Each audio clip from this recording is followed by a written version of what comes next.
the girl, think about how accustomed we've become to all the technology that we just live and breathe it. But in the book, there's a story that I remember that really enchanted me. Or I don't know if enchanted is the right word, but it's the story of like a 7-year-old girl, and she has a robot, and the robot just becomes her best friend. It becomes her closest confidant, and her parents get really, really pissed. You know, they get angry that, why are you always speaking with this robot? It's not a real human. And they get worried about her being too attached to this robot. So one day they send the robot away and get a puppy. And the girl is kicking and screaming, I want my robot back, I want my robot back. And so in the end, you know, her parents decide to move, and she calms down and starts smiling. And finally, and they're like, oh, thank goodness, she finally calmed down and stopped thinking about the robot.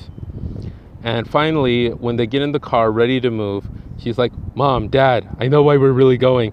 It's like, wait, it's like, what do you mean why are we really moving? We're going to find my robot. So it was just a very charming little story. And all the stories in iRobot really just deal with that, the rise of robots and how human beings struggle to kind of connect with them. And I think the end of the leaving of the robots, I don't remember the entirety of the story, but that was one of the things I wanted to share with you. Like, you know, my view of science is really always looking to see where it can serve people.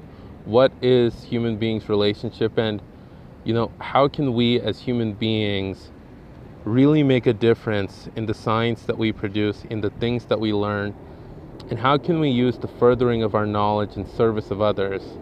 Because I would argue that, you know, at the end of the day, that's one of the most amazing things. You know, I remember it was Mr. Rogers, Fred Rogers, who was in an interview with Charlie Rose and asked him a very simple question. You know, to give you some background, Charlie Rose was asking about how many people watch Fred Rogers' show, how successful he is, and Fred just asked one simple thing. Charlie, have you ever known somebody who was truly happy in life and never made a difference in the life of another human being? And to this day, I always think about that question. It's very simple, and it kind of reflects the kind of person I want to be. So, thank you for watching this video titled, Don't Technobabble My Space Wizards. And that's kind of what really touches me about a lot of the characters, a lot of the books, and a lot of the sort of media, especially the fictional media I love consuming. So I'll hope to speak to you soon, and have a wonderful day.